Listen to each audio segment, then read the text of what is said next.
স্থাপকায় চ ধর্মস্য সর্বধর্ম স্বরূপিণে অবতার বরিষ্ঠায় শ্রীরামকৃষ্ণায় তে নমঃ। আজকে আমরা এই শ্রীরামকৃষ্ণ বেদান্ত মঠে এই যে এই পরম শক্তির আসন, এই আসন কিন্তু আমাদের সেই ঠাকুরের যে প্রিয় সন্তান স্বামী অভেদানন্দের এই প্রিয় আসন। আজ আমরা শ্রবণ করব শ্রীরামকৃষ্ণের এই আসন থেকে শ্রীরামকৃষ্ণ ধ্যান অনুভবে সত্যের সারথি।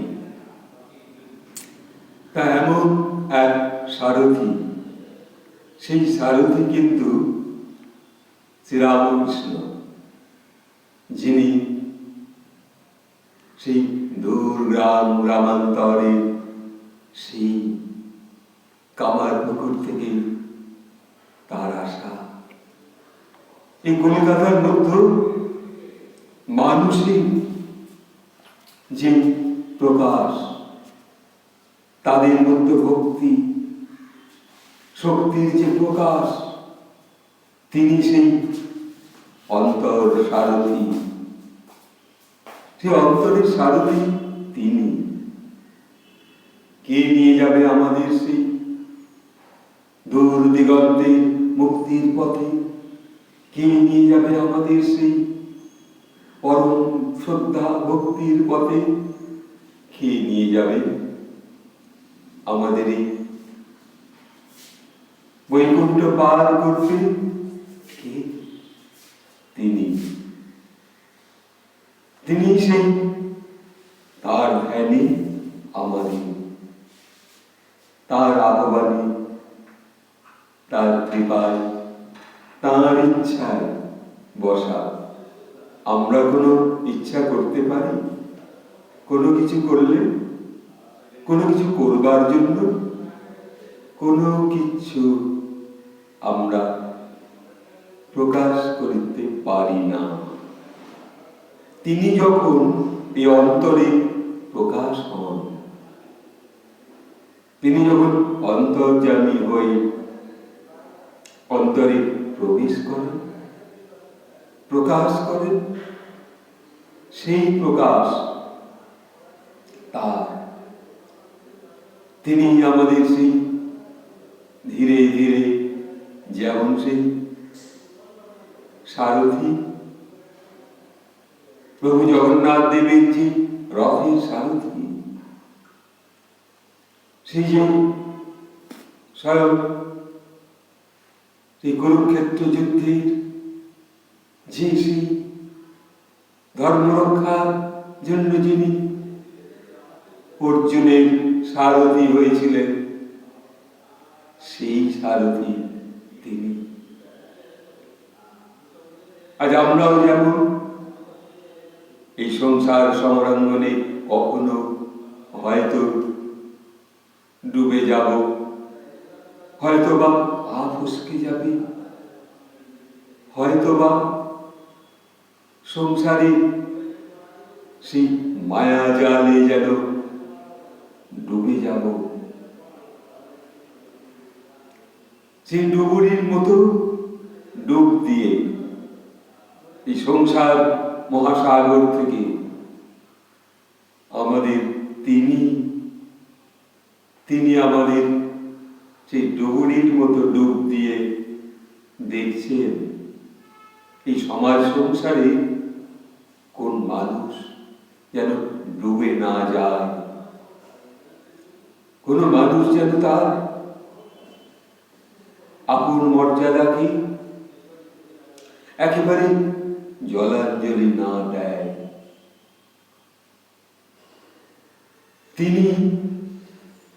তিনি সেই সত্যের সারথি হয়ে তিনি এসেছিলেন। তিনি আছেন, তিনি যেন আমাদের মধ্যে অন্তরে কথা বলেন। তার মূর্তি শ্রীরামকৃষ্ণের সেই যে অপূর্ব ফটো, সেই ফটো কিন্তু চোখ থাকে না। শ্রীরামকৃষ্ণের কোনো মূর্তি কিন্তু আমরা দেখছি নীরব, কিন্তু নীরব নন। তিনি বাক্য, তার বাক শক্তি আমাদের সক্রিয় করে চলছে, সেই নির্বাক শক্তি। তিনি তো কথা বলছেন অন্তরে, বসে আছেন যদিও সেই পদ্মের উপর একটি আসনে, কোথাও বা মানুষের তৈরি হাতের সেই আসন, কত মানুষ, কত মেয়েরা, কত শিশু কন্যারা ঠাকুরের আসন তৈরি করে। সেই আসনে যেন ঠাকুরের কেউ কেউ করে ঠাকুরের সেই চরণের চিহ্ন দিয়ে আসন বানিয়েছে, ছোট সুতো দিয়ে। কেউ বা বানায় শ্রীরামকৃষ্ণের সেই যে মথুরবাবুর কিনে দিয়া যে জুতো, সেই জুতো যে তার যে চরণের আবরণের যে ছবি। কেউ বা এঁকেছে শ্রীরামকৃষ্ণের দাঁড়িয়ে থাকা সেই চরণ আসনের মধ্যে। এবার সেই আসনে ঠাকুরের ফটোটি রাখা হয়েছে। আসন পেতে সেই আসনের উপরে শ্রীরামকৃষ্ণ যেন দাঁড়িয়ে আছেন। এই যে, এবং তিনি এই সংসারকে কোন এক গৃহের যে কর্তা এবং গিন্নি, তারাও তৈরি করেছেন শ্রীরামকৃষ্ণের আসন, এবং সেই আসনে পেতে রেখেছেন, আসন পেতে শ্রীরামকৃষ্ণকে খুব সুন্দর করে সাজিয়ে রেখেছেন। তাদের সত্য সেই ধারণা, তিনি সেই সত্যের সারথি। সংসারে যত সুবিধা অসুবিধা ঠাকুরকে সাক্ষী করে, ঠাকুরকে জিজ্ঞাসা করে, কন্যা, শিশু কন্যা পরীক্ষা দিতে যাবে, মাথায় খুব সুন্দর করে বেনি বেঁধেছে, 7-8 পরে তো অপূর্ব। সে মুখে ঠাকুরের কাছে এসে বলছে, ঠাকুর আজ আমার পরীক্ষা, আজ আমার পরীক্ষা, তুমি দেখো আমি যাতে সব অঙ্কগুলো কষতে পারি, পরীক্ষার খাতায় যেন আমি ভুল না করি। তখনও তুমি যেন পরীক্ষা নিয়েছো সেই শক্তি। যখন সেই কন্যাটি তার মাকে বাবাকে প্রণাম করে, তার আগে শ্রীরামকৃষ্ণকে প্রণাম করে চলেছে পরীক্ষা দিতে, জয়ী হবে।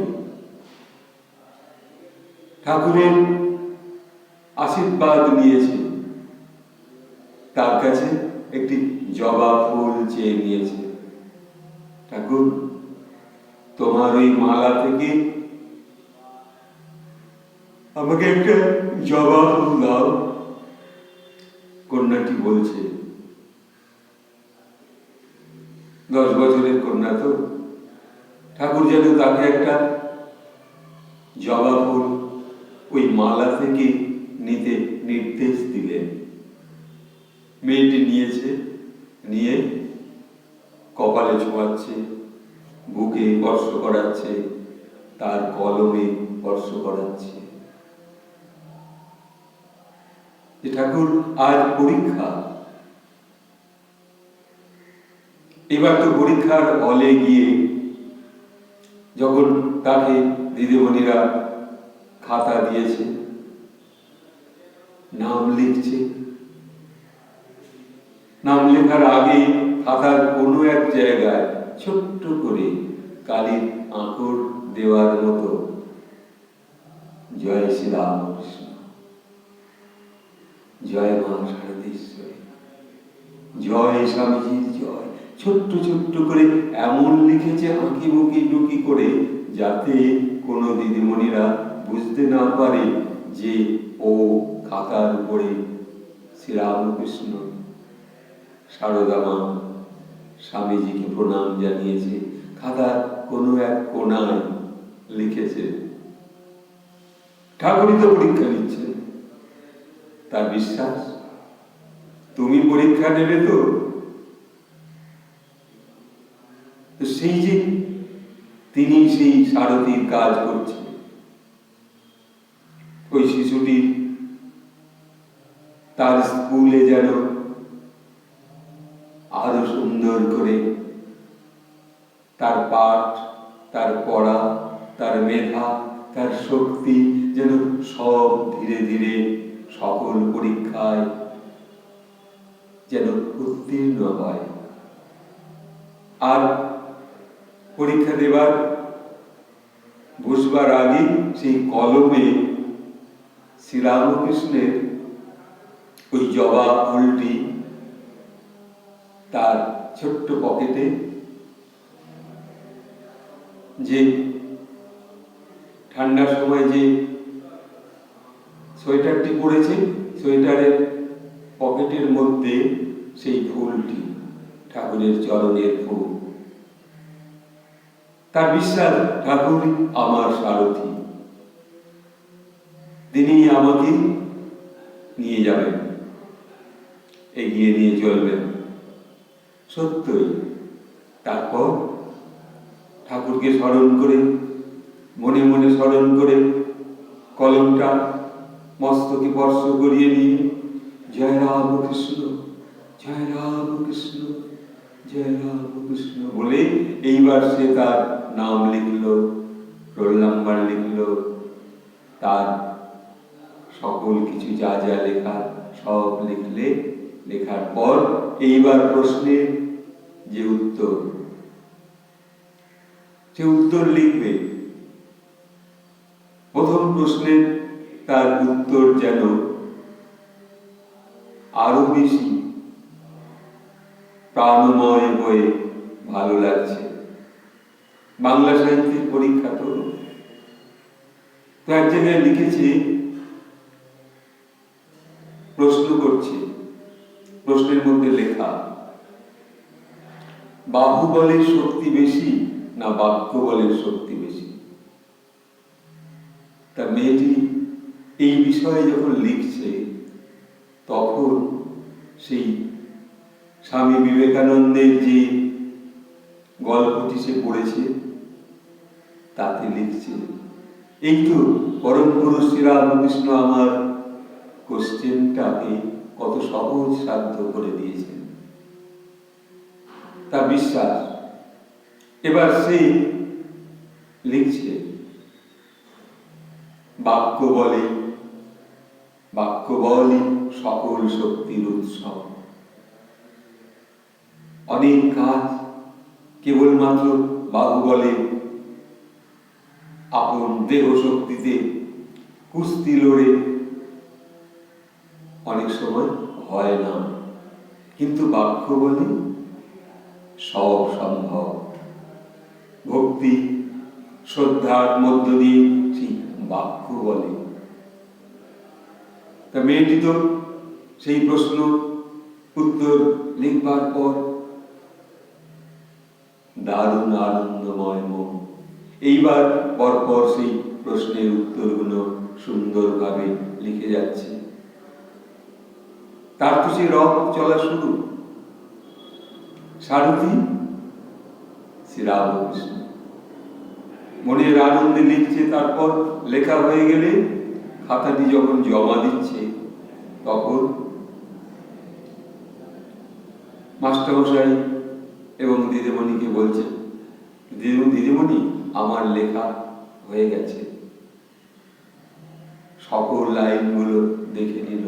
পরীক্ষা, সেই সত্যের প্রতি,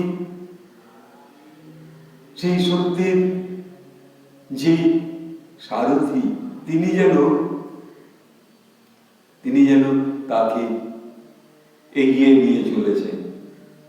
তুমি পারবে, কখনো না ভাববে না। তোমাদের ছন্দে আছে না, পারিব না সে কথাটি বলিও না, কেন পারিবে না কহ শতবার।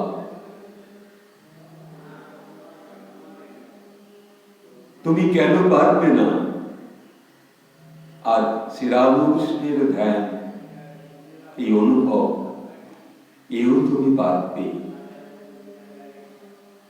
তারপর যখন কন্যাটি ঘরে ফিরে আসলো, এসে মাকে বাবাকে বলছে, মা আজ শ্রীরামকৃষ্ণের আশীর্বাদে কি দারুণ পরীক্ষা দিয়েছি, তার সঙ্গে তোমরাও তো আমাকে আশীর্বাদ দিয়েছ। তখন মা আর বাবা বলছে, হ্যাঁ রে, তুই যার নাম করেছিস, যাকে সত্য বলে মেনেছিস, সেই তোর জীবনের সারথি। এই সত্যের সারথি তিনি। আর যখন আমরা কোন কর্মে যদি সংশয় আসে, সেই সংশয় সংকল্প যদি আমাদের মনের মধ্যে আসে, তখন আমাদের উচিত তাকে স্মরণ করা। তিনি এগিয়ে আসবে। সেই সত্যের প্রতি শ্রীরামকৃষ্ণ যেমন শিশুদের জন্য, ঠিক তেমনি সমাজ রক্ষার সকল বয়স্কদের জন্য তিনি সেই সত্যের প্রতীক, সত্যের অতিথি। তো তার পিতামাতা দুজনে খুব আনন্দিত। মেয়ে তো খুব ভালো করে পরীক্ষা দিয়ে এসেছে। এবং পিতামাতা ভাবছি, আমরাও আজ থেকে মেয়ে যেভাবে শ্রীরামকৃষ্ণের মন থেকে আপন ইচ্ছায় সে যখন অনুগামী হয়েছে, তাকে প্রণাম করছে। তিনি তার জীবনের সারথি। আমাদের আর কোনো ভয় নেই। স্বামী স্ত্রী কথোপকথন করছে, ভয় কি? তিনি সেই সত্যের সারথিকে স্পর্শ করেছে আমার কন্যা, তার ভক্তিতে, তার কর্মের মধ্যে। ও ক্লাস 8-এ পড়ছে। আজ আমাদের আর কোনো চিন্তা নেই।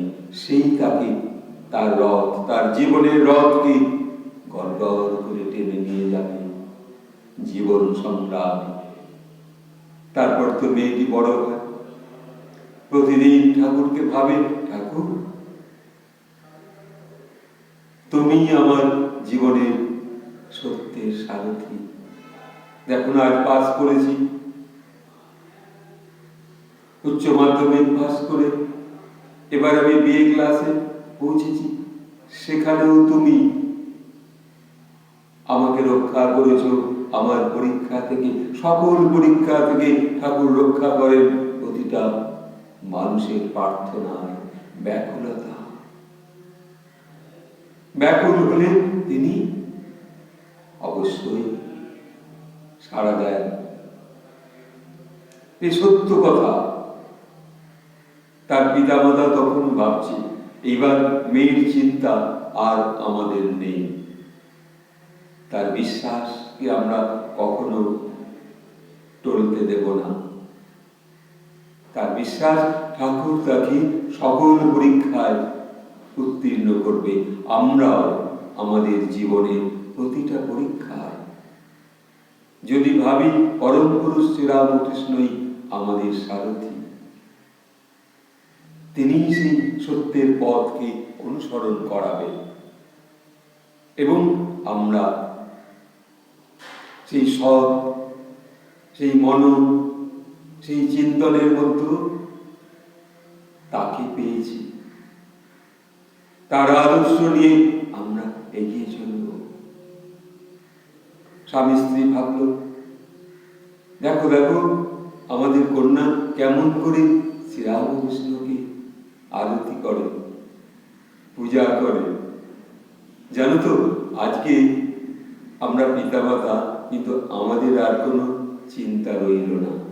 মেয়ে ঠিক সকল দিক রক্ষা করবার সুযোগ ঠাকুরের কাছে পেয়ে যাবে, এই বিশ্বাস। তখন পিতামাতা ভাবল, এইবার আমরাও যেন আর ওই কন্যার কাছে, আমাদের কন্যার কাছে আমরা শিখব। ও পড়ে এসে আমাদেরকে বলবে, কোথাও বা মহারাজদের সেই পাঠ শুনে আসবে। আমাদের তো বয়স হয়ে পড়েছে, অনেক বয়সে আমরা সংসারে এসেছি, তাও কোনো শ্রীরামকৃষ্ণ আশ্রমে গিয়ে সেখান থেকে পাঠ শুনে এসে আমাদের বলবে, আমরা এবার ওর কাছে পাঠ শুনব। তার সেই পরম প্রিয় শ্রীরামকৃষ্ণ, তার যে সারথি, সে এবার যেমন আমাদের কাছে তার গল্প বলে, তার কাহিনী বলে, তার কথামৃত পাঠ করে শোনায়। আমরা তো পড়তে জানি না।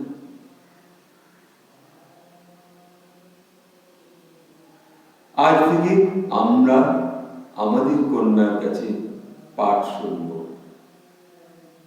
একটা করে পেজ, একটা করে পাতা ও পড়বে, আমরা আনন্দে শ্রবণ করব ঠাকুরের কথা, কথামৃত থেকে।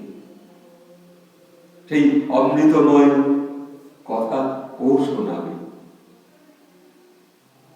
তো আমরা এইভাবে যদি একজন একটু ধ্যান অনুভব বা ধ্যানে বসার যে প্রথম অবস্থা, যে প্রথম ইচ্ছা, যে প্রথম প্রকাশ, কিভাবে আমরা মনকে সংযত করব, কিভাবে শরীরের সকল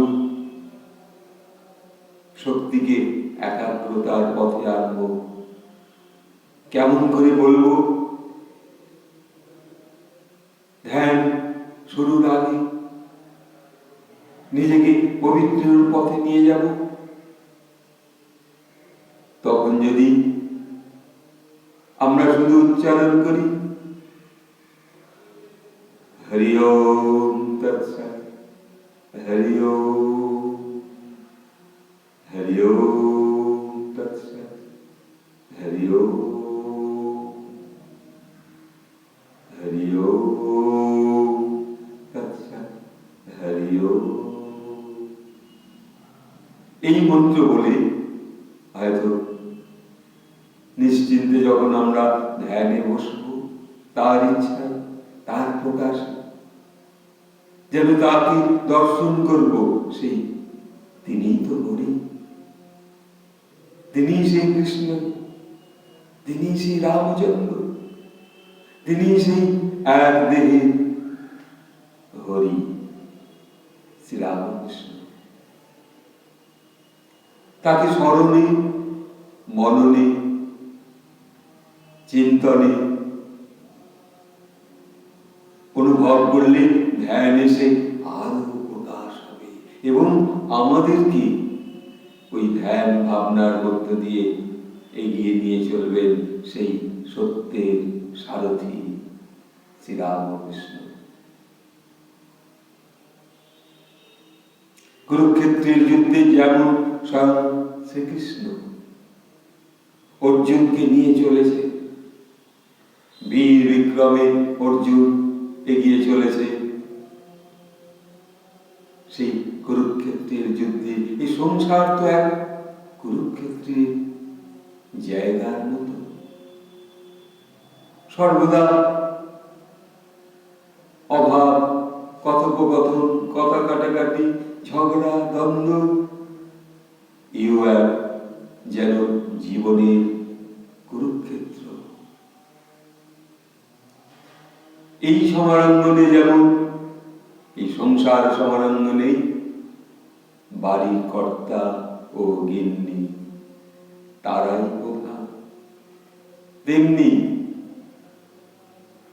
সেই কুরুক্ষেত্রের যুদ্ধে স্বয়ং শ্রীকৃষ্ণই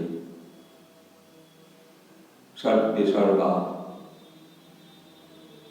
অর্জুনের কাছে। তুমি এসেছ ধনুর্ধারী, তুমি যুদ্ধ করো, এই যুদ্ধ তোমার কর্তব্য, আমি তোমার সঙ্গে আছি। তুমি আমাকে স্মরণ করো। সর্বধর্মান পরিত্যাজ্য মামেকং শরণং ব্রজ, অহং তাং সর্বপাপেভ্যো মোক্ষয়িষ্যামি মা শুচঃ। আমি তোমাকে সকল পাপ থেকে রক্ষা করব। এ তাঁর উক্তি।